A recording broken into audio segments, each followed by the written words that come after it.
All right, let's jump right into today's explainer. We're diving into a really fascinating concept from the book Flex Thinking, specifically assumptions and noticing this invisible box that you are probably thinking inside of right now. You know, we hear the phrase, think outside the box, literally all the time, right? But what exactly is the box? Well, let's figure it out. Okay, do me a favor. Wherever you're sitting right now, just take a second to notice the feel of your clothes against your skin. Really feel the weight of the fabric. Got it? Okay. Now, scan the room you're in and notice everything that's red. Just look around. See how all those red objects suddenly just pop right out at you? Here's the crazy part. Chances are you were completely ignoring those sensations and those colors until I literally just prompted you. Before I said anything, inside your personal reality, the feeling of your clothes was basically non-existent. You didn't need to be a genius to notice them. You just needed to shift your perception.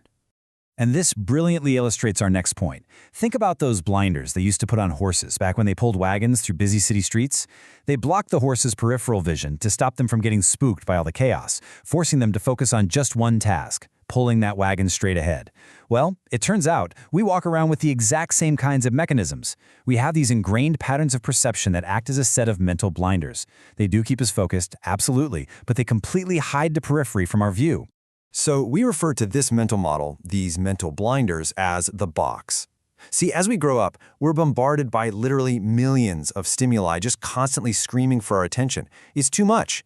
To survive, we have to learn to discard most of them and focus on just a select few. If we tried to process every single stimulus equally, we'd be totally overwhelmed, completely paralyzed, unable to do anything. So the box is really just a highly simplified mental model of the world that actually lets us function day to day. I actually love this next analogy. Think of your brain kind of like Google Maps. Street View on Google Maps has what? Trillions of times more detailed information than the standard view? You've got high-res photos of every address, cracks in the pavement, leaves on the trees, all of it. But if you're just trying to drive from point A to point B, Street View is pretty much useless. It's the highly simplified map view, just a couple of lines and street names that actually get you where you need to go. Your mental model of the world works exactly like that map view. Now here is a massive paradigm shift. With everyone always telling us to think outside the box, it's super easy to assume that your mind is somehow broken or just overly narrow. But thinking inside the box isn't a flaw. Actually, scratch that. It's the exact opposite. Your mind is incredibly optimized to keep you safe and efficient. Imagine you're walking through a jungle. After a few minutes, you stop staring in awe at all the beautiful flowers. Why? Because your brain optimizes your perception to ignore those harmless constants. It frees up the processing power you need to notice, say, the sudden movement of a predator hiding behind a tree. Your mind prioritizes your survival over just processing raw data. Our brains actively maintain this optimization through a few specific tricks. First up is familiarization. Just like those jungle flowers, we ignore constants. If you sit in a room with a specific smell for a while, you eventually stop smelling it entirely, right? Second, we ignore gradual changes. Here's a fun fact. Back in 1965, US coins gradually switched from being mostly silver to copper with a nickel coating. And because the change was so gradual, most people never even noticed that the coins jingling in their pockets suddenly sounded completely different. And third is filtering.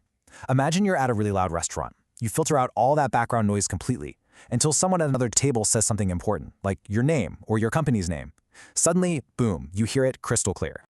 Okay, so the really crucial point here is that this whole filtering process relies heavily on context.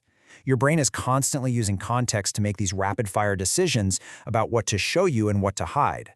But that very context, which is kind of the hidden flaw in our super-optimized system, can cause our brains to actively, physically distort our perception of the real world. You aren't just ignoring things. Your brain is literally changing what you see based on the information around it. To see just how powerful this is, take a look at square A, and then look at square B.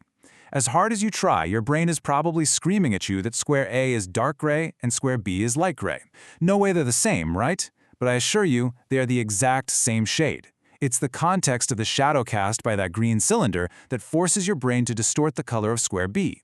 If you were to remove the context, like if you punched two holes in a piece of paper and held it up so you could only see the centers of those two squares, you'd see they match perfectly. Context completely overrides objective reality. Now let's see how this context thing applies to problem solving. This perfectly shows what happens when we assume a context. The instruction just says, find X. Now, normally, you'd look at this right triangle in the context of, say, a middle school math test, and you'd start trying to calculate the hypotenuse. But whoever drew this broke right through that unconscious context and just followed the literal instruction. They drew an arrow pointing right to the letter X and wrote, "Here it is." It's funny because it totally shatters that invisible box of the math test context that we just automatically put around the whole thing. And get this, we don't just misinterpret things, we actually invent them. Right now, your automatic shape visualization process is creating a solid, bright white triangle floating right over those other shapes. It looks incredibly real, but look closer. There is no white triangle drawn there at all. There are literally just 3 Pac-Man shapes and 3 angles. Your mind is just filling in the blanks. This proves that our optimizations are so strong, we literally see things that aren't even there, just to make the world make sense to us.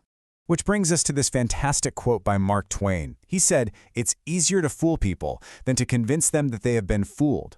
This hits the nail right on the head when it comes to the psychology we're talking about. Our reality, this box we live inside, is largely a heavily edited illusion. But because we are so deeply optimized to believe it, because our very survival has historically depended on trusting this map view of the world, we'll actually fight to defend it. We really, really hate admitting that our box isn't the absolute objective truth. You have to realize that holding a misconception feels completely 100% normal. There's no little internal alarm bell that rings when you believe something that's false. I mean, think about how you feel right now. If I had told you a total lie earlier in this explainer, you wouldn't feel any different accepting it as a fact. This is exactly why millions of people confidently walk around knowing that completely false myth that we only use 10% of our brains. They've heard it so much it's entered their box, and to them, it is absolute reality. So, how do we actually fix this? If you want to start unlocking true creativity and real problem solving, try this simple 3-step exercise with me right now. Step 1. Just sit quietly and close your eyes for a second. Step 2. Open your eyes and look around the room. And Step 3. Consciously acknowledge to yourself that you are now viewing the box. I know, it sounds almost too simple, but the ramifications are huge. You have to actively remind yourself that the room you're looking at right now is not the purely objective world. It's your highly filtered, highly optimized personal version of it. This leads us to what the source text calls the prime directive of flexible thinking. Always remember that you are operating from inside the box. When you're dealing with a tough problem at work, navigating a relationship, or trying to be creative, the absolute first step is knowing that your starting point is the box, not the actual world. Acknowledging that limitation is exactly the thing that frees you. It's what lets you stop banging your head against the wall and start looking for the cracks in that very box. Which leaves us with this final thought for today. If you want to stop getting the exact same results day in and day out, and if you're tired of missing the hidden opportunities sitting right in front of you, you've got to ask yourself, are you willing to accept that your reality is just a heavily edited map? And more importantly, if you're finally ready to notice the box, what groundbreaking, obvious solutions are hiding right now in the street view that you are currently ignoring? Think about that as you go through the rest of your day. Thanks for joining me on this explainer, and I'll catch you next time as we keep unpacking the fascinating ways our minds work.